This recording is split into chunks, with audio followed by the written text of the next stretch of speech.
nuko dutangiye filime yacu tuyitangiranye n'umwana yari aryamye ahangaha ariko bwari bukeye mu gitondo. Umwana aravuga ati mana yanjye burakeye, ko bukeye ariko ko bukeye gute? Umwana icyo yakoze yabyutse yirukanka, bigaragare yuko yari agiye nyine kujya ku ishuri. Icyo yakoze yaje ahangaha akajya afungura amazi, urabona yambaye n'umupira rwose ubona ucitse, bishatse ko arawukorana akanawuraramo. Umwana arangije yoga mu maso, uyu nguyu nta n'isabune yari afite. Nyine twabibonye ahantu yari aryamye, bigaragare ko uno mwana nyine ni umwana w'umukene, ni umwana wibana. Yari ari koga nyine, ntabyo koga umubiri ngo arafata ibase ngo agende yoge, ibyo ngibyo ntabwo ari ibyo, bifite ba nyirabyo. Umwana icyo yakoze yahise yirukanka agiye gufata nyine bage yiwe abe yareba yuko yajya ku ishuri. Umwana nuko nkuko yasohotse yirukanka avuga ati noneho mana yanjye, sinzi yuko uriya mwarimu ndi bumukire, noneho sinzi yuko atari bumane bikomeye. Umwana nuko nkuko yirutse agiye ku ishuri. Reka turebe haciyemo akanya gatoya nyine umwana ubwo twamubonaga yirukanka yaraje nyine ku ishuri, yari ahageze turabona arimo guhengereza. Nawe ibi warabikoze, abantu bibuka nyine bakiri batoya ku ishuri ukuntu mwajyaga muhengereza, abandi bari gukubitwa nyine ku biboko, abandi basize amakayi ku kibuno nyine kugira bataza kubabara. N'uyu nguyu ni uku nguku nyine byagenze, yaje ahengereza gahoro gahoro. Yasanze mwarimu yamutanze ku ishuri, mwarimu arangije amusamirije avuga ati ariko uno mwana niwe mwana wenyine ngira wananiye, ariko se wa mwana we kuki utajya uzinduka nk'abandi bana, kuki utambara inifomo nk'abandi bana? Bagenzi be bari barimo baramuseka, bariya nyine ukuntu yambaye, bariya n'abana bo mu bakire nyine barimo baramuseka babona ariwe wambaye nabi. Mwarimu akamubwira ati wa mwana we kuki mama wawe atakwitaho? Ubundi wowe nta babyeyi ugira, ni wowe uza wambaye nabi, ni wowe ukererwa buri munsi. Umwana amubwira ati mwarimu ndakwinginze mbabarira, ntabwo nzongera gukererwa, nuramuka umbabariye ntabwo nzabisubira rwose. Amubwira ati ndakwinginze mwarimu ntabwo nzabyongera. Amusaba imbabazi umwana amwinginga, amutakambira ati ndakwinginze mbabarira pe, noneho n'ubwa nyuma ninongera basi uzanyirukane nk'uko ubitekereza. Ariko umwana ubwo ari gusaba imbabazi, uwo azisaba ntarimo kubyumva, nta nubwo amwitayeho habe na gatoya rwose. Umwana yakomeje aratakamba avuga ati wambabariye, nibura ukambabarira bwa nyuma. Mwarimu icyo yakoze yaramwirukanye, amubwira ati mvira ku ishuri, singukeneye ahangaha, undebere. Umwana baramwirukanye. Haciyemo umwanya mutoya, mwarimu aravuga ati twikomereze twigire, murekane n'uriya, uriya mwimwitaho ntago azi icyamuzanye kwiga. Iyo aba yaraje kwiga nkamwe yari kuba yazindutse ndetse akazana kare cyane rwose, ndetse akanagura n'inifomo nk'uko bikwiye, akaza kwigana n'abandi. Uno mwarimu nuko arimo kubwira bagenzi be, arangije avuga ati twikomereze, ati mwebwe mwige musizeho umutima. Abangaha nyine baba barimo bariga, arangije avuga ati mube murekeye noneho mubanze mugende mufate lanchi muze kugaruka mu kanya. Hano buri mwana wese yijyaniraga ibiryo byiwe. Urabona nyine iyo lunch yageraga, buri wese yahitaga afata ibiryo bye akagenda agashaka aho yicara ubundi akabirya. Ntabwo ari nka byendi bateka mu kigo nyine ngo nibigera ngo mugende mwicare murire hamwe cyangwa mube mwanasangira. Banga buri wese yizaniraga ibye, yabikuraga iwabo mu rugo. Muri ako kanya rero barimo baraza baje kurya, aho bicaraga niho basanze wa mwana yicaye burya atatashye. Barangije baramubwira ati ariko wa mwana we kutumva ibyo mwarimu wacu yakubwiye kutatashye, ati tisha si yakwirukanye, ati none we wibereye ahangaha nyine uriyicariye nta kibazo ufite. Umwana nyine nta kintu ari bukore, bamubwiraga nabi nyine akihangana. Arangije araguruka avuga ati sha mwamaye ku biryo koko, uti wambabariye ukamaho ko njye nta biryo nazanye urebe. Muri ako kanya hari uwirukanse agenda abwira mwarimu ati mwari rwose uriya mwana arimo kudusaba ibiryo byacu kandi ntago dushaka kumuha, atuzi yuko atigeze ataha. Mwarimu aravuga ati nibyo se koko? Ati reka nze ndebe, atabaye ari ibyo uno mwana yaba yarananiranye, ndamwirukana ntatahe, namubwira ibyo mubwira ntaba ari ibyo akora. Ati uno mwana rero ni ukumushakira ibindi bihano bikakaye, ati kwa yuko atumva. Rero baje ahangaha nyine bavuye kumureba kumurega kwa mwarimu yuko mwarimu babwiye mwarimu ati ari hehe. Mwarimu arababaza ati ari hehe. Uyu nguyu arabwira ati nguyu rwose, nguyu hano ngaha yanze gutaha ahubwo ari kudusaba ku biryo byacu. Mwarimu arambwira ati kwa mwana uratekereza koko kuki buri gihe mpora nkwiyama ariko ntiwumve? Nakwirukanye ariko ntushaka gutaha, none uri kuza usaba n'abandi bana ibiryo byabo. Ati ese wowe uzana ibiryo byawe mama wawe ntabwo ajya ateka nijoro ngo agusigiremo? Ese nubwo aba afite akazi adashoboye kugutekera nyine nta nubwo yabiraza? Ati wundi wa mwana we uteye ute? Ati wundi we na mama wawe nyine no kumubona uwo mama wawe wirirwa nyine atakwitaho, ubundi wowe ugira umubyeyi? Umwana hano nyine yarababaye, arababara ariko nta kindi yari bukore nyine. Mwarimu nuko nkuko nyine aba ari kumusomera ntago azi iby'uno mwana. Uyu nguyu yambwiye ati none se niba nta n'ibiryo wazanye nta nubwo wataha ko bakwirukanye ukareka kwirirwa udusaba? Ati none se ubundi kuki udusaba ibyacu iyo wowe utegereza ko waje ukererewe ukaza uzanye ibyawe, n'ubundi ko wakererewe iyo utegereza nyine bigashya ukaza uzanye ibyawe? Mwarimu arambwira ati rero reka mubwize ukuri, niba udashoboye kwiyitaho nk'abandi bana uzava mu kigo cyanjye, nzakwirukana wigendere wa mwana we. Ntabwo twe dukeneye abana nk'amwe, abana mutiyitaho. Mama wawe ntajya kumesera, ntajya gufurira, nta nubwo ajya gutekera wowe. Ati ni kwa kana turumva ukuntu uri no guhumura nabi. Baramubwira ati ndumva uri no guhumura nabi. Harimo icyo yakoze yabwiye ati rero mwebwe nimwicare mwirire, uriyibye tuzabisubiramo, ntabateshe umutwe ntabateshe n'igihe, ahubwo nimwicare mwirire. Undebera uno mwarimu nta nubwo yakicaza uriya mwana nibura ngo amubaze ati kubera iki uzusa gutyo, kubera iki uba utariye, kubera iki nyine uba utakoze homework, ahubwo nyine ni ukumucyurira ati mama wawe amaze iki? Ese niba mama wawe atakwitayeho wowe ntabwo wakwiyitaho? Nta nubwo nibura waza uhumura neza, twarakwihanganiye cyane, ntujye wambara imyenda imeshe, ntujye uhindura, uhora mu mwenda umwe. Mama yabwiye ati mwebwe nimwicarire mwirire, ariko uno mwarimu mu by'ukuri ibintu akora ntabwo ari byo, n'abandi barimu murebereho. Ntabwo iyo umwana nyine ntabwo umubwira gutya, ahubwo urabanza ukamuhamagara ukamenya uno mwana afite ikihe kibazo. Ese kwezi uno mwana ari wuze usa nabi? Ese nibura yaba afite ababyeyi? Ibyo byose ukabanza ukabimenya mbere yuko umubwira nabi nyine umucyurira. Hano buri wese afashe isahani ye atangira kurya ibyo yazanye nyine. Urabona hano buri wese aba afite ibye, ntawe usangira n'undi. Nubwo umwe yaba yazanye inkoko undi akazana umureti, ntacyo ibyo bivuze nyine ntago muri bubisangire, buri wese ararya ibye nyine, nuko babamenyereje. Umwana yaratashye, reka turebe neza. Umwana nyine baramwirukanye arangije aza ahangaha. Umwana yaje arira ababaye, ubona afite agahinda kenshi kandi kanakomeye, avuga ati mana yanjye ibintu mwarimu nkose, mwarimu noneho ibintu yankoreye ntabwo ari byo. Umwana yaje hano yirukanka nyine avuga ati noneho ko bikose nshoboye kuba nzindutse. Yaraje nyine ku ishuri asanga n'ubundi ni bya bindi, mwarimu yahageze. Umwana aravuga ati noneho ndapfuye, ati nari nzi ko noneho nzindutse. Umwana nta n'isaha ajya nibura ngo arareba ni sangahe, uyabyutse aza yirukanka. Mwarimu aravuga ati ariko mana, ati hano ngira ineshamutwe, ngira umwana utumva, uno mwana icyo ndi bumukorere ni ukumwirukana, kuko uno mwana ntabwo akomeza kuba mu ishuri ryanjye.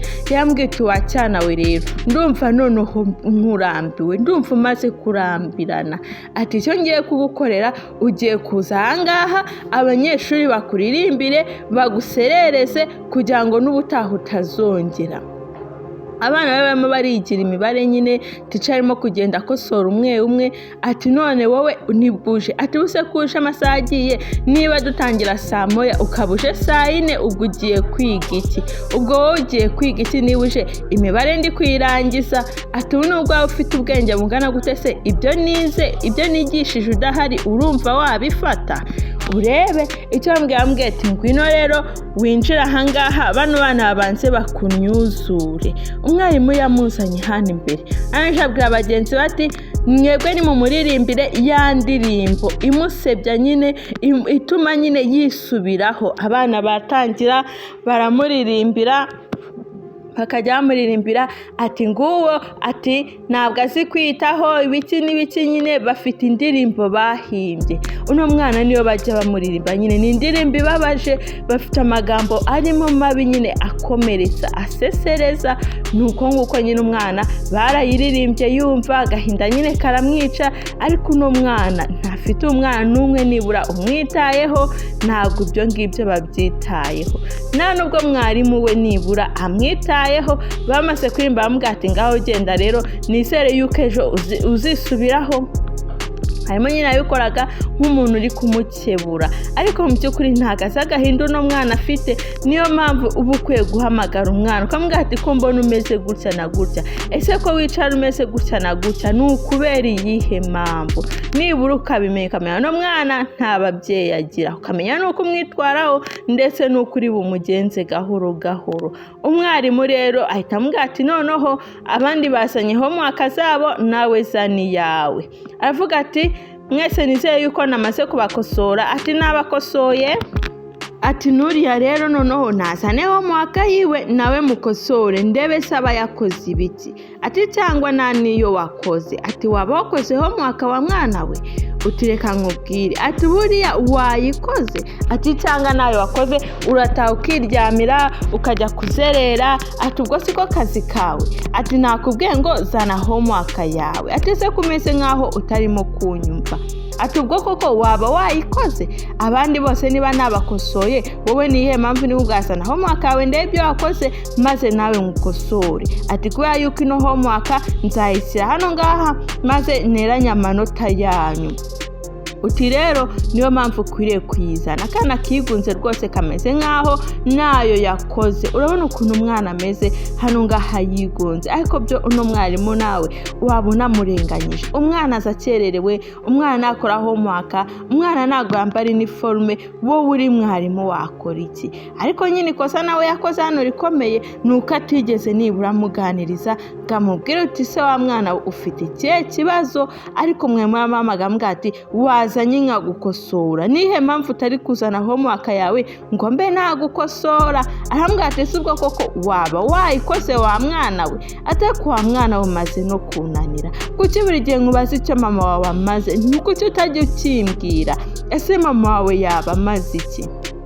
Umwana yo kuvuga kuri mama we ubu uri kumukomeretsa, ariko uriya mwarimu nabyaze. Yambwiye ati mama wawe amaze iki? Mama we niba adashinzwe kukwitaho ubwo ngubwo yaba amaze iki? Umwana umujinya waramwishe asohoka mu ishuri yirukanka, yumva nyine umutima uri kumurya. Yararize mwe mpavuga ati ubundi n'umwana ni umwana nyabaki? Ati uno mwana nzamukorera iki? Aravuga ati njye narumiwe pe, ati ntako ntagize, naragoragoje uko nshoboye. Uno mwana muha homework nk'abandi, ariko se yimuhasanga kaba yamwirukanye. Nicyo gitekerezaho umwana yageze hano mwarimu aramwirukana, yagaruka yamubabarira akamusaba homework. Wono mwana watekereza ko homework yaba yayikuye hehe?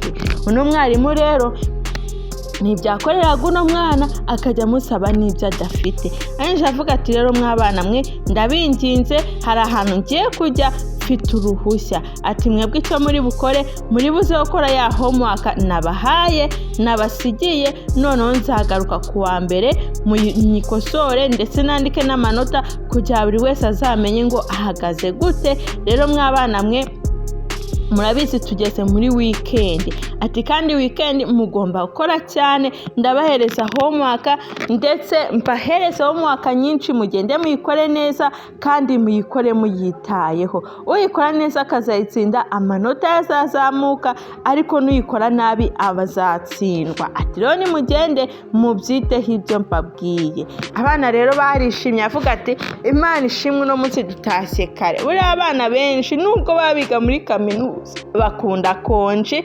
ikindi bakunda yuko umwarimu ataza kandi aricyo kiba cyabazanye kwiga. Hano hari uwaje yirukanka.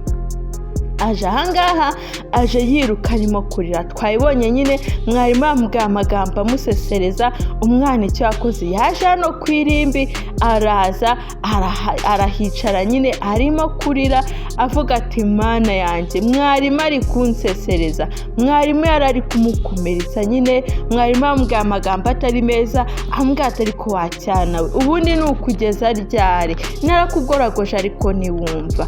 Uno mwana yaraje anaririra mama we. Mama we burya yarapfuye nyine yaranamushyinguye arahangaha. Niyo mpamvu umwana akati hano ngaha nyine ku irimbi. Umwana arimo kurira avuga ati mama ubu ngubu koko urabona nzabigenza gute? Mwarimu ko yirirwa ambwira yuko mama nta kintu amaze. Mwarimu wanjye ahora kugaya buri munsi avuga ngo ntago mama wanjye ambyutsa, mama wanjye ntago ankarabya, mama wanjye ntago ankoresha homework, mama wanjye ntago ampa ibiryo njyana ku ishuri.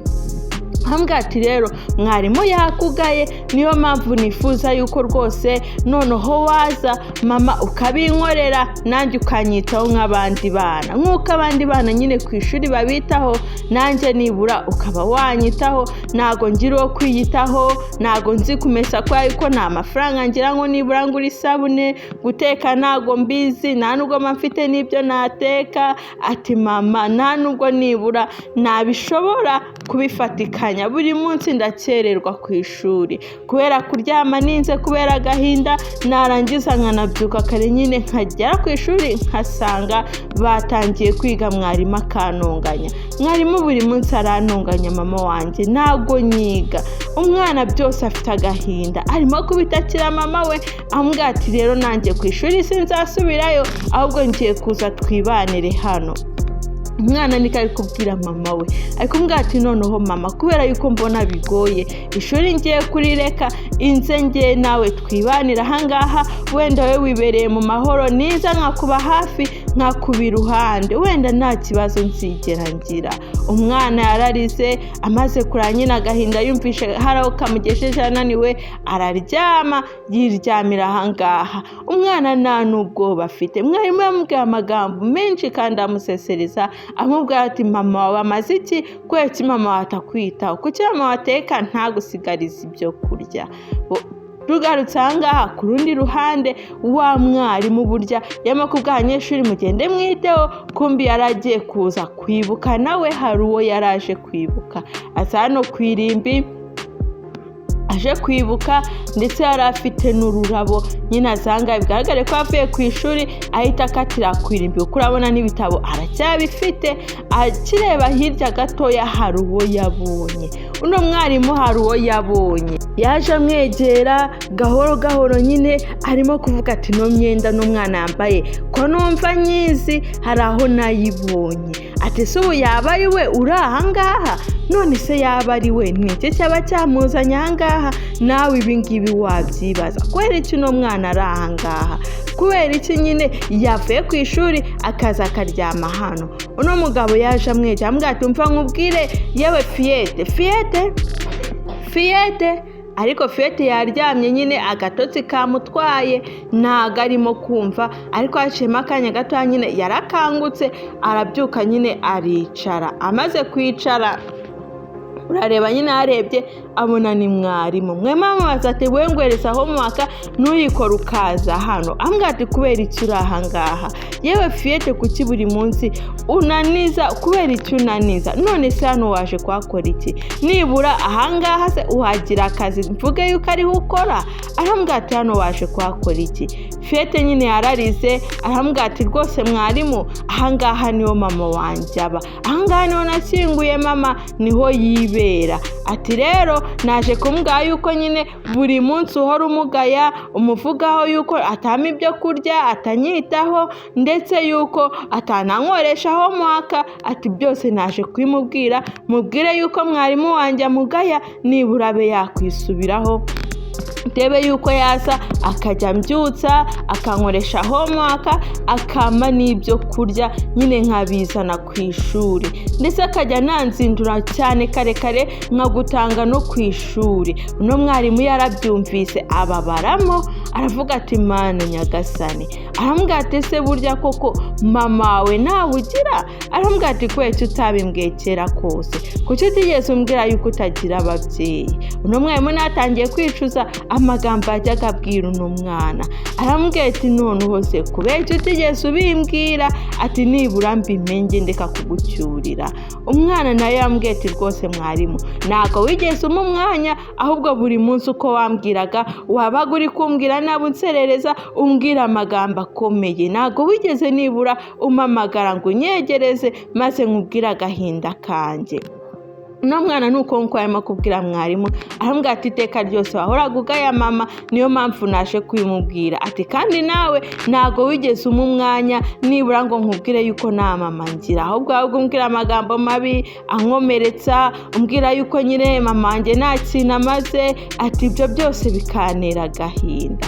Mwarimu yamukoze ahangaha, aramubwira ati noneho reka nkubwire, basi nibura ndakwinginze mbabarira, ntabyo narinzi, ntabwo nigeze menya ko utagira ababyeyi. Ati noneho basi nibura ngwino nge nzajya nkwitaho, noneho basi ube wabasha kuzinduka kare cyane ku ishuri. Aramubwira ati rwose umbabarire, wumve yuko nanjye ntabikoze mbigendereye, ahubwo nyine ni kwa kundi umwarimu agira igisure ku mwana akaba yakubwira nabi. Aramubwira ati nanjye ubu ngubu ndebanje kwibuka mama wanjye, ubu noneho ndi kumva agahinda ufite, ndi kumva yuko nawe umerewe nabi, ufite agahinda nyine ku mutima. Ati nanjye mama wanjye amaze imyaka myinshi apfuye, atamaze imyaka nk'itandatu cyangwa 7 apfuye. Ati nanjye nanje kumwibuka, niyo mpamvu.